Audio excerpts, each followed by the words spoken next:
मुसन्निफ़ अनीस अंसारी जंहिंजी लिखियल आहे कहाणी Anwari. M A Jinnah road ते हूअं बि हिन वक़्तु काफ़ी रश लॻल हूंदी हुई, पर अॼु कुझु मिड़ई सरस पई नज़र आई। सईद मंज़िल वटि मूंखे बि उन सैलाब जो हिसो बणिजणो हो। मूं गाॾीअ जी रफ़्तार घटि कई। मुंहिंजी नज़र मोड़ ते बीठल हिकु 20 वरे उमिरि वारी छोकिरी ते वञी पई, जा ॿाह में मोतीअ जा गजरा ऐं मथे ते साॻे क़िस्म जे गुलनि जी लड़ी सजाए कंहिंजे ओसीअणे में बीठी हुई। मुंहिंजो उन क़िस्म जी औरतुनि सां वास्तो पइजी चुको हो। उन जे भरिसां वञी रोकी ऐं भरवारी सीट जो दरवाज़ो खोले छॾियो। हो अची उन ते वेठी। मां हिकु मथां चिरे निगाह मथसि विधी। छोकिरी विचोले कद, सन्हे बदन जी हुई, चप भरियल ऐं अखियूं वॾियूं हुअसि। बदन ते घटि क़ीमत वारे काटन जो वॻो पहिरियल हुअसि। अलबत्ता जंहिं चीज़ मुंहिंजो ध्यानु पाण ॾांहुं छिकायो हो सो हो संदुसि बेतरतीबो मेकअप, कम क़ीमत लिपस्टिक जो इस्तेमालु ऐं सस्ती क़िस्म जो परफ्यूम। अंदाज़ो लॻायमि त इंतिहाई मजबूरी हिन अलहड़ छोकिरीअ खे उन बाह में धिके रही हुई। रंपा प्लाज़ा वटां लंघंदे ख़्यालु आयो त फ्रिज में खाइण लाइ मौजूदु कोन हुयो। निमाइश खां मोड़ काटींदे मूं एक्सीलेटर खे दॿायो। अलकरम स्क्वायर वटि गाॾी ढिरी करण लॻमि ऐं छोकिरी आहिस्तगी सां चयो, गाॾी हितां कढी हलो, खाइण लाइ कुझु वठिणो आहे, चयाईं, अॻिते हली वठिजो। आयशा मंज़िल, वाटर पंप, अंचोली, सहराब ॻोठ पुठियां छॾींदो वियसि। गाॾी जाफ़र प्लाज़ा जे पुठियां पंहिंजे बंगले ते गेट वटि अची बीहारियमि। बज़र जी आवाज़ ते चाचे अहमद अची गेट खोली। छोकिरीअ खे मूं सां गॾु ॾिसी संदुसि चहिरे ते बेज़ारीअ जो अहसासु चिटो नज़र अचणु लॻो। गाॾी अची गैराज वटि बीहारियमि। चाचे अहमद दरवाज़ो खोलियो। गाॾी पार्क करे छोकिरीअ खे साण वठी कमरे जो दरवाज़ो खोले बिजलीअ जे बटण खे ज़ोर ॾिनमि। चइनी दीवारनि ते ॿ घटि पावर वारा बल्ब कमरे खे ख़ुशगवार रोशनी ॾेई रहिया हुआ। क़ीमती कालीन, बेशबहा फर्नीचर ऐं महांगा पर्दा ॾिसी छोकिरी हैरान थी वई। अहिड़े घर में शायदि पहिरियों दफ़ो संदुसि कदम पहुतो हो। छोकिरीअ खे ड्राइंग रूम में विहारे मां गुसल खाने में घिरी वियमि। हथ मुंहुं धोई लटा तब्दील करे कमरे में पहुतमि। ॾिठमि त छोकिरी अञा हैरानीअ मां हर चीज़ खे ॾिसी रही हुई। मां फ्रिज मां केक, आइसक्रीम जो दॿो ऐं कुझु चहिरियूं चीज़ूं कढी टेबल ते अची रखियूं। केक मां वॾो टुकुर कटे कुझु नमकीन शयुनि सां प्लेट में विझी अॻियां रखियोमांसि। उन बाद आइसक्रीम कप में विझी अॻियां रखंदे चयोमांसि, हिन वक़्तु घर में ई कुझु मौजूदु हुयो, अलकरम वटां कुझु वठण जो न ॾिनई। मूं संदुसि नालो पुछियो। फौज़िया, हिन जवाबु ॾिनो। हिन नमूने पहिरियां ई कॾहिं कंहिं सां वई आहीं? मूं पुछियसि। कंध धूणे इनकार कयाईं। इस्तेमालु थियल गिलास, प्लेटूं, आइसक्रीम कप वग़ैरह सिंक में रखी बचियल केक, आइसक्रीम वग़ैरह फ्रिज में रखियमि। फौज़िया खे कढ अचण जो इशारो करे पंहिंजे बेडरूम में घिरी वियमि। हूअ ॾिनल हरणीअ वांगुरु मुंहिंजे पुठियां अचणु लॻी। बेडरूम में बि हूअ हर चीज़ खे हैरानी सां ॾिसणु लॻी। मां अची पलंग ते वेठमि ऐं फौज़िया खे भर में रखियल कुर्सीअ ते वेहण लाइ चयमि। फौज़िया मूं खेसि पाण ॾे तवजह ॾियारियो। चयोमांसि, साम्हूं कमरे में बिस्तर विछाए पियो अथई, वञी सुम्ही रह। सुबुह जंहिं हंधि चवंदीअ उते छॾे ईंदोसांइ। पर साहब, अम्मा जे इलाज, संदुसि आवाज़ भरिजी आयो। सभु कुझु थी पवंदो, तूं बेफ़िक्री थी, वञी सुम्ह। कमरे सां गॾु गुसलखानो बि उते। हथ मुंहुं धोई त साबुण ऐं टुवाल पिणु उते पियो आहे। लाॻीते कमरे मां पहिरियां ई कुझु सिसकिन जो आवाज़ पियो आयो, ॼण फौज़िया रोई रही हुई। बाद में उतां हल्का खोंगरा ॿुधण में अचण लॻा। पतो न आहे अलाए कहिड़े वक़्तु मूंखे नींद आई। सुबुह जो सवेर दरवाज़े ते हल्को खुरको थियो। दर खोलियमि त चाचो अहमद बीठो हो। दस्तूर मुताबिक़ डबल रोटी, आना ऐं खीर संदसि हथ में हुआ, जे उन वञी बावर्ची खाने में रखी। गुसल खाने मां फ़ारिग थी ऑफिस जा कपिड़ा बदिलाए बावर्ची खाने में आया। सिलाइस गरम करे आमलेट ठाहे चांहि लाइ पाणी रखियो। फौज़िया वारे दरवाज़े ते हल्को खुरको करे चयमि, नाश्तो तयारु आहे, वेहण वारे कमरे में हलिया अचो। मां खाधे जो सामान टेबल ते ठाहे रखियो त फौज़िया बि अची पहुती। ॿिन्ही गॾिजी नाश्तो कयो। चांहि पीअण बाद मूं हिकु वॾी डबल रोटी, चांहि जो दॿो, पाउडर खीर, खंड जी थेली ऐं कुझु आना हिकु शॉपिंग बैग में विधा ऐं सेफ मां हिकु 100 रुपयनि जा 10 नोट हिकु लिफ़ाफ़े में विझी फौज़िया जे रूबरू संदसि पर्स में विधमि। टेलीकार्ड ॾींदे उन जे कमु आणण जो तरीक़ो ॿुधायोमांसि। खेसि पंहिंजी ऑफिस जो डायरेक्टरी में न लिखियलु नंबर ॾींदे चयोमांसि त ज़रूरत वक़्तु उन टेलीफोन ते मूं सां राब्तो रखे। गेट वटि पहुचंदे चाचे अहमद उहा अफ़सोस भरी नज़र मूं ते विधी, जा हू हमेशह कंहिं छोकिरीअ खे मूं सां गॾु ॾिसी विझंदो हो। उन ॾींहुं शहर में गड़बड़ जा आसार घटि हुआ। उन करे शाहरा तां गाॾी आणींदे जॾहिं पुल वटि पहुतमि त फौज़िया पाकिस्तान क्वार्टर्स ॾांहुं हलण लाइ चयो। मूसा कॉलोनी में पहुचण बाद फौज़िया हिकु उजाड़ हंध ते गाॾी रोकण लाइ चयो। लहण वक़्तु मूंखे शॉपिंग बैग ॾिनी। बिना पोइ ते निहारण जे हूअ हिकु सन्ही घिटीअ में घिरी वई। मां ख़ुशगवार मूड में हुयसि। कंहिंजी मजबूरी मां फ़ाइदो न वठण करे मुंहिंजो ज़मीर अॼु मुतमइन हुयो। ऑफिस में नईम इस्टेब्लिशमेंट क्लार्क खे घुराए पुछियमि त फर्म में औरत जे ॾांव जी का ख़ाली जॻह हुई। हिन ॿुधायो त पेकर जी हिकु जाइ ख़ाली हुई। पेकर जी पघार 1000 माहाना हुई। अलबत्ता 11 वॻे चांहि ऐं 2 वॻे लंच खेनि फर्म जे तरफ़ खां मिलंदी। मथी ॻाल्हि के 2 महीना गुज़री विया। हिकु ॾींहुं ऑफिस में अची वेठसि मस्त त मुंहिंजी ख़ासि फ़ोन जी घंटी वॼण लॻी। ॿिए तरफ़ खां फौज़िया हुई। हूअ मूंसां मिलणु चाहे पई। मां खेसि ऑफिस जो पतो ॾिनो। अटकल 2 कलाकनि बाद रिसेप्शन मूंखे इंटरकॉम ते ॿुधायो त का मिस फौज़िया मूंसां मिलणु घुरे पई। मूं खेसि ऑफिस में घुरायो। हूअ अॼु कुझु ज़्यादा मानाइतनि कपिड़नि में हुई ऐं बेजा मेकअप थिपियल कोन हुयसि। ॾिठमि त ॾाढो परेशान हुई। ॿुधायईं त संदसि वालदा ॾाढी बीमार हुई ऐं वटसि इलाज लाइ पैसा कोन हुया। पुछियोमांसि त नौकरी कंदीअ? चयाईं त हूअ ज़्यादा पढ़ियल कान हुई। कम जी नोयत ॿुधी हिन नौकरी करण जी हामी भरी।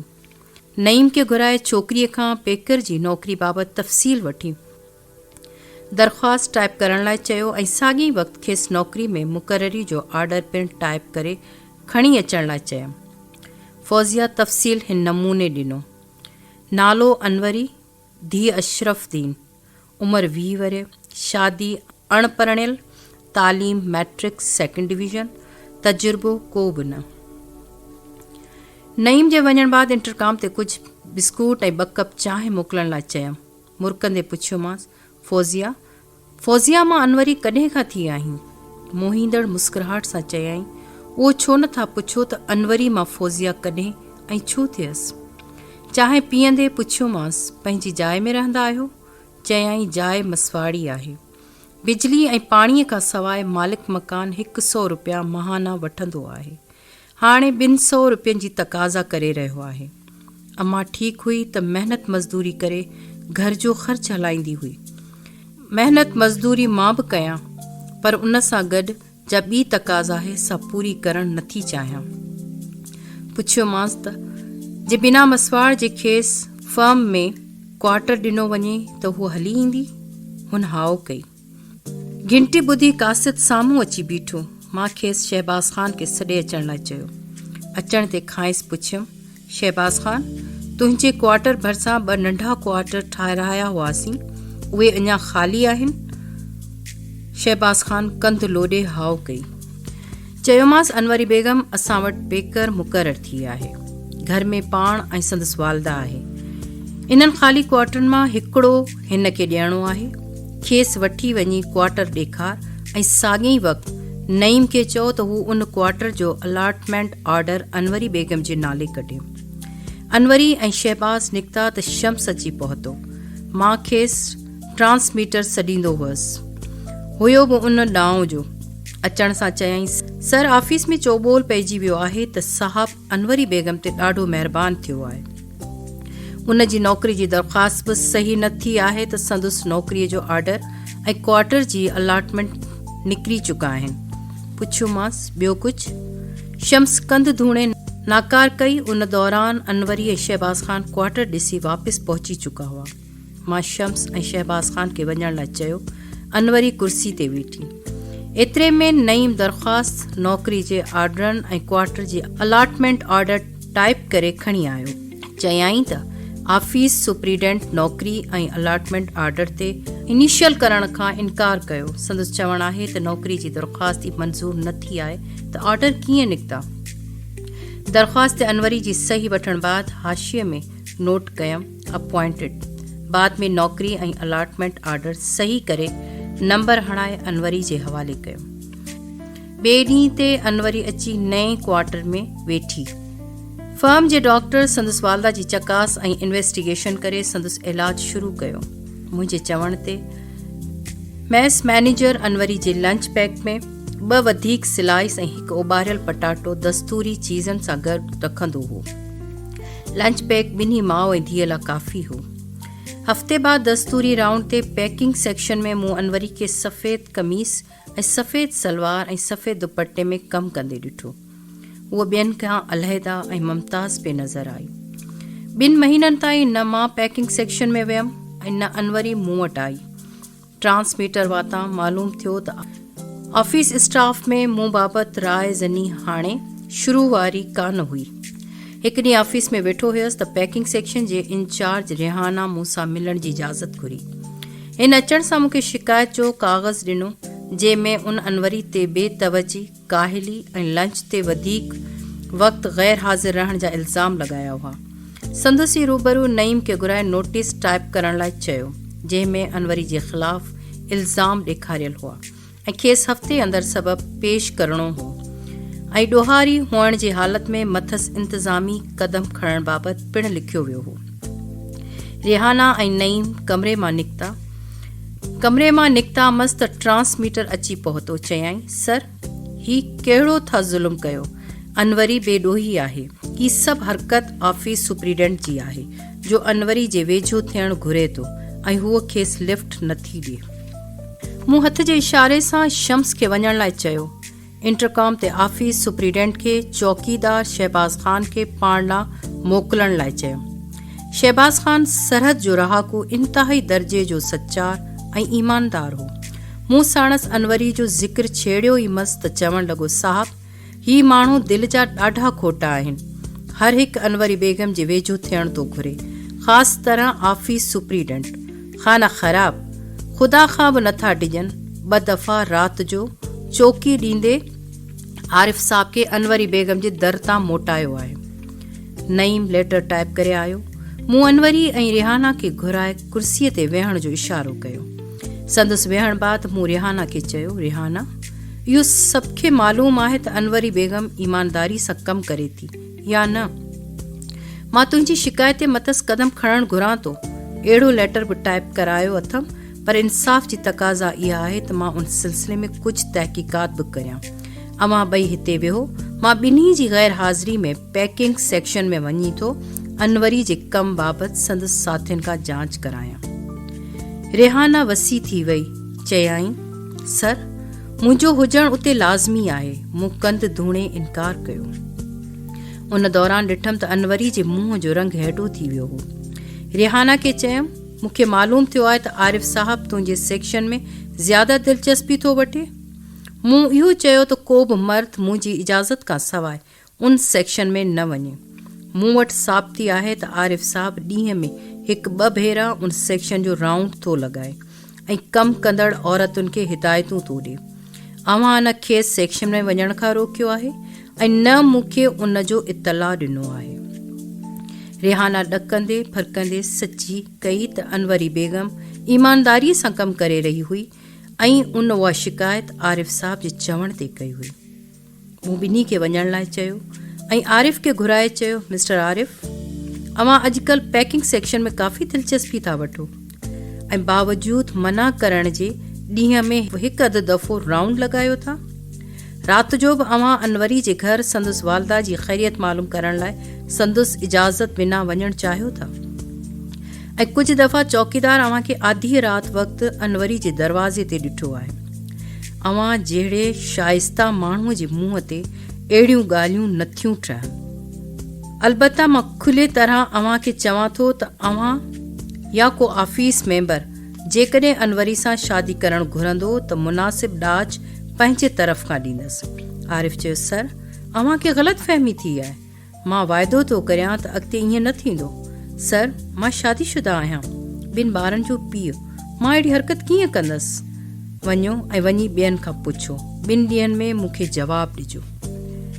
2 ॾींहंनि बाद आरिफ़ अची ॿुधायो त स्टाफ मेंबरनि मां काफ़ी शादीशुदा आहिनि ऐं ॿिया मङियल आहिनि। अलबत्ता रऊफ़ छड़ो छांडो आहे, पर उहो माण्हू सुठो कीन आहे। संदसि ख़्यालु आहे त हू शादी कंदो जिते खेसि कार ऐं बंगलो मिलंदो। फर्म जे डॉक्टर जी पूरी तवजह बावजूदु अनवरी जी माउ वई पोइ ते पवंदी। हिकु सुबुह ऑफिस पहुतसि मस त शहबाज़ ख़ान अची ॿुधायो त अनवरी बेगम जी वालदा गुज़िरियल राति फ़ौत थी वई आहे। फर्म जे दस्तूर मूजिबि अधु ॾींहं जी मोकल कई वई। स्टाफ मरहूमा जी तकफ़ीन ऐं तदफ़ीन में शामिल थी वियो। बाद में स्टाफ जे मेंबरनि जूं औरतूं बि ॿ थी हफ़्ते ताईं अनवरी जे घर रहियूं। हफ़्ते बाद अनवरी क्वार्टर में अकेली रहिजी वई। हफ़्ते खनि बाद शहबाज़ ख़ान अची ॿुधायो त अनवरी जी हिफ़ाज़त कंदे हू रातियूं जाॻंदो रहियो आहे। 1-2 दफ़ा त अनवरी जी दाह ते जॾहिं हू आयो कंदो संदसि दर ते पहुतो त कंहिं माण्हूअ खे भॼंदो ॾिठो हुअईं। अनवरी खेसि ॿुधायो त को माण्हू 2-3 दफ़ा संदसि दीवार टिपी घर में अचण जी कोशिश कंदो रहियो हो। उन शाम जो मुंहिंजी गाॾी अनवरी जे क्वार्टर वटि अची बीठी। हूअ शहबाज़ ख़ान जी मदद सां पंहिंजी मुख़्तसिर मॾी गाॾी में विझी चाचे अहमद जे भर वारे ख़ाली क्वार्टर में अची लथी। चाचे अहमद उन क्वार्टर खे अॻु ई साफ़ कराए छॾियो हो। माण्हुनि जे ताननि खां बचण लाइ अनवरी मुंहिंजी गाॾी जे बजाए बस या रिक्शा में चढ़ी ऑफिस अचणु वञणु लॻी। मां हिन वक़्त ताईं पंहिंजे पाण लाइ कुझु न लिखियो आहे। मां सिंध जे हिकु शरीफ़ ख़ानदान जो फ़र्दु आहियां। उन ख़ानदान जी मञता हिंद सिंध खां ॿाहिरि अफ़गानिस्तान ताईं फैलियल आहे। वालिद मरहूम मुरवज रवायतूं टोड़े पीरी मुरीदी खां पासो करे कराची में हिकु नंढे कारखाने जो बुनियादु विधो, जो हिन वक़्तु वॾे फर्म जी सूरत में मौजूदु आहे। मां वालदेन जी अकेली औलाद आहियां। मां 18 वरियनि जो थियसि त हू मुंहिंजी शादीअ जो सोचणु लॻा। वालिद साहबु मूंखे फर्म जे कम खां आगाह कंदो ईंदो हो। इतफ़ाक़ अहिड़ो थियो जो वालिद साहब ऐं वालदा साहिबा 6 महीननि जे अरसे अंदरि मुख़्तसिर बीमारी दौरान हिक ॿिए जे पुठियां अल्लाह खे प्यारा थिया। हीउ मूं लाइ वॾो धकु हुयो, पर मां पाण संभाले वरितो ऐं फर्म जो कमु पंहिंजे हथ में कयो। मुंहिंजी शादीअ जूं ॻाल्हियूं मुंहिंजे चाचे जी धीअ रोशन बीबीअ लाइ हलंदड़ हुयूं। चाचे मूंखे पंहिंजो कयो। शादीअ जे 4थे साल मूंखे पुटु पैदा थियो, जंहिंजो नालो हो सैयद हसन। शादीअ जे 5 साल मुंहिंजी गृहस्थी ज़िंदगीअ में तबाही आई।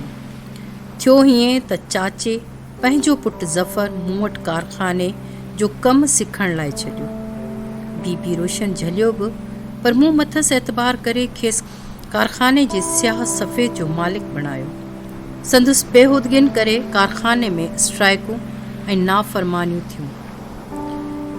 ॿिए तरफ़ ज़फ़र जे शाह ख़र्चिन फर्म जी बाक़ी साख बि ख़तमु करे छॾी। आख़िर लाचार थी ज़फ़र खे ॻोठु उमाणे छॾियो। साॻिए वक़्तु चाचे अहमद हथां पंहिंजे चाचे ज़फ़र जे वालिद खे ज़फ़र जी हरकतुनि खां आगाह कयो। चाचो अहमद मुंहिंजे वालिद जी वफ़ात खां वठी ख़ासि मुलाज़िम हूंदो हो। हू असांजी निच मां हुयो, पर हुयो चिंद सैयद, सभ जो भलो चाहींदड़। मूंसां ख़ासि मुहबत हुयसि। ज़फ़र जे ॻोठु पहुचण बाद मुंहिंजी घरेलू ज़िंदगीअ जो ज़वालु थियो। पतो न आहे पंहिंजे वालिद खे मूं बाबति कहिड़ियूं ख़बरूं ॿुधाईं जो हुन जी मुहबत नफ़रत में तब्दील थी वई। दस्तूर मुताबिक़ ईद उल फितर मां ॻोठु कई ऐं पंहिंजा ॿार ईद उल ज़ुहा ताईं हवेली में छॾियमि। ईद उल ज़ुहा ॻोठु मल्हाइण ऐं ॿारनि खे वापसि आणण लाइ जॾहिं ॻोठु पहुतमि, हवेली जो दरवाज़ो मूं लाइ कोन खुलियो। मूं चाचे अहमद खे अंदरि हवेली में मोकिलियो। हू बि बेमानाइतो थी मोटी आयो। उन ॾींहं खां मुंहिंजा ॿार हवेली में बंदि आहिनि, जिन ताईं मुंहिंजी रसाई कान आहे। अलबत्ता ईद उल ज़ुहा ताईं चाचे अहमद खे ईद इजाज़त आहे ऐं उन जी मार्फत मुंहिंजी रोशन बीबी खे ऐं उन जे मूंखे साल में हिकु दफ़ो चिठी स्मगलिंग थी मिलंदी आहे। उन चिठी में सैयद हसन जो ताज़ो फ़ोटो बि शामिल हूंदो हो। गुज़िरियल साल सैयद हसन जी फ़ोटोअ सां गॾु जा चिठी रोशन बीबी लिखी हुई। उन में लिखियो हुआईं, सरताज, मुंहिंजूं मजबूरियूं त मालूम अथव, कोटनि में कड़ियल आहियां। अव्हां पंहिंजी जवानी छो था तबाह करियो? मालूम थियो आहे त अव्हां हिकु बेसहारा छोकिरीअ खे सहारो ॾिनो आहे। चङो कयो अथव। ईअं बहितर थींदो त अव्हां उन सां निकाह करियो। अव्हां जो ऐं मुंहिंजो विछोड़ो क़यामत जो आहे। रोशन। मां चाचे अहमद खे चंबियो त उन छो अनवरी जी ॻाल्हि अंदरि हवेली में पहुचाई हुई। ॾींहं गुज़रंदा विया। हिकु राति जो ॾाढो उदास हुयसि। अकेलाई हाणे खाइण पे आई। कमरे जो दर खोले ॿाहिरि निकिरी वियसि। कुझु वक़्तु हवाखोरी करे दर ॿेकड़े अची पलंग ते लेटियसि। पतो नाहे त अलाए कहिड़े वक़्तु निंड आई। अखि मस लॻी हूंदी त पाण खे जकड़ंदो महसूसु कयमि। पहिरियां ई त सम्झियमि ख़्वाब थो ॾिसां, पर पासे वराइण ते नाइट लैम्प जी रोशनी में ॾिठमि त अनवरी मूं सां सुम्हियल हुई। जाॻंदो ॾिसी बांह में जकड़े छॾियईं। शराफ़त जो बंदि भॼी पियो। ॿिए ॾींहुं अनवरी जी इस्तीफ़ा पेश थी, जा मंज़ूर थी ऐं हूअ क्वार्टर मां निकिरी मुंहिंजे ख्वाबगाह सां लाॻीते कमरे में दाख़िल थी। ईद उल ज़ुहा ताईं हवेली मां चिठी, हसन जो ताज़ो फ़ोटो ऐं हिकु वॾो पैकेट आयो, जंहिं ते लिखियलु हो, मुंहिंजी सहेली बी अनवरी लाइ पैकेट में हिकु क़ीमती जोड़ो, सोनी मुंडी ऐं कननि जा सोना वाला पियल हुआ। जवाब में अनवरी चयो, केॾी अज़ीम आहे बीबी रोशन। हिकु साल ॿियो बि गुज़रियो। हिन दफ़े अनवरी जे पैकेट में हसन जी ताज़ी फ़ोटूअ सां गॾु बीबी रोशन जो फ़ोटो बि हुयो, जो सैयद हसन नानी जी निगाह बचाए पंहिंजे कैमरा सां कढियो हो।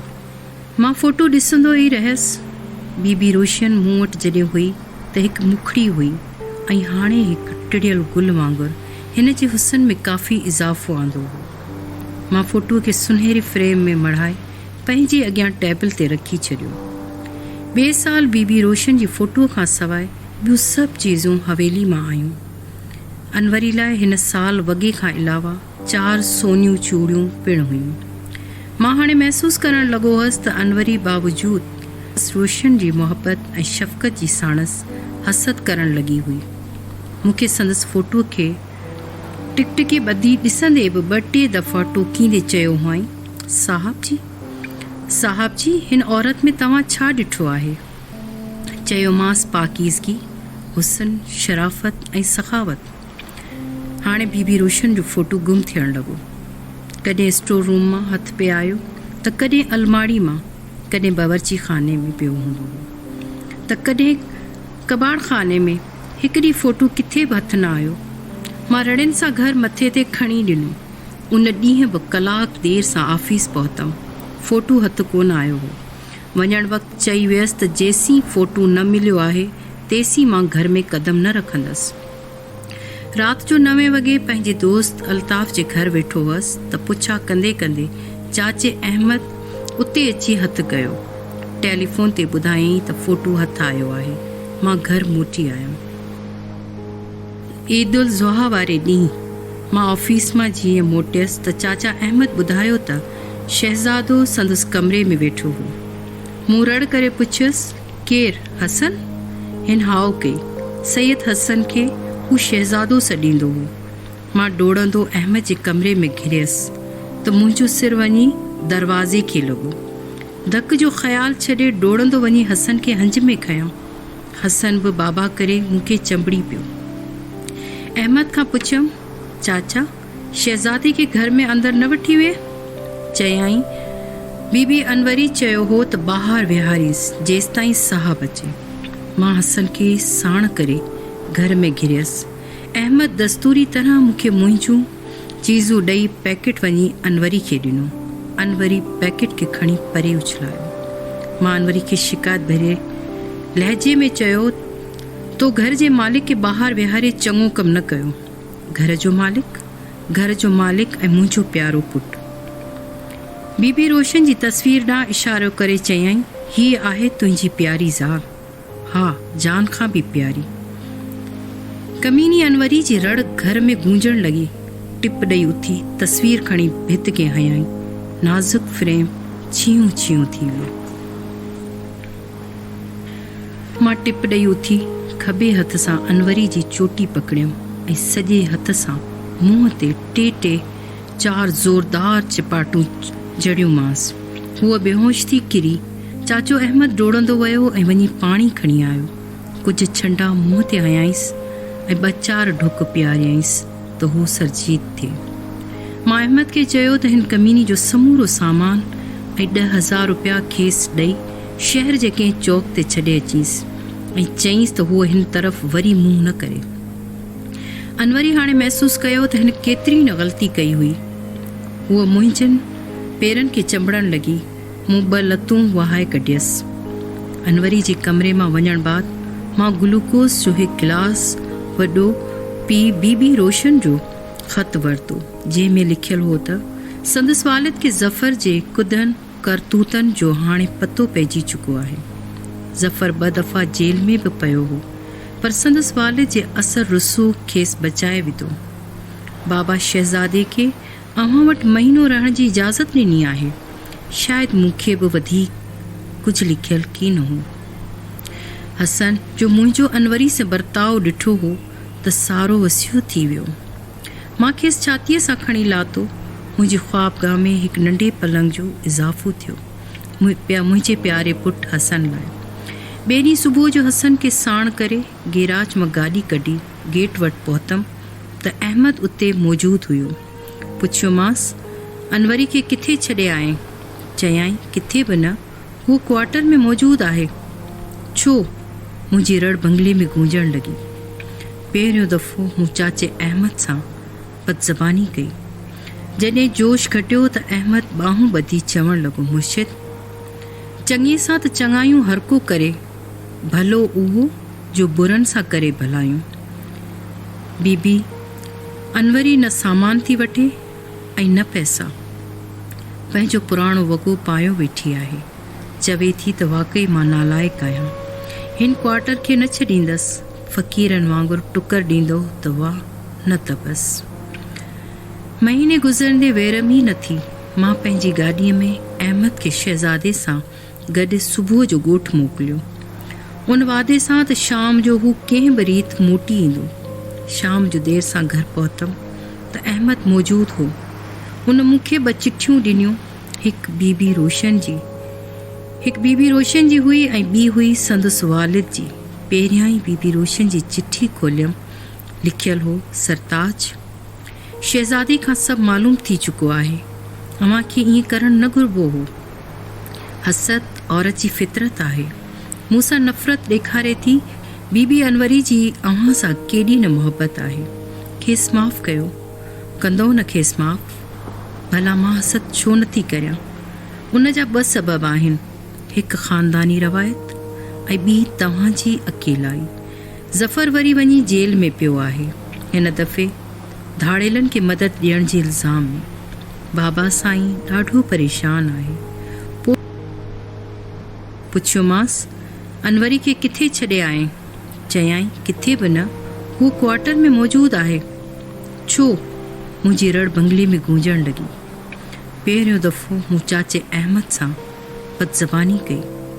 जॾहिं जोश घटियो त अहमद ॿाहूं ॿधी चवणु लॻो, मुर्शिद, चङीअ सां त चङायूं हर को करे, भलो उहो जो बुरनि सां करे भलायूं। बीबी अनवरी न सामान थी वठे ऐं न पैसा।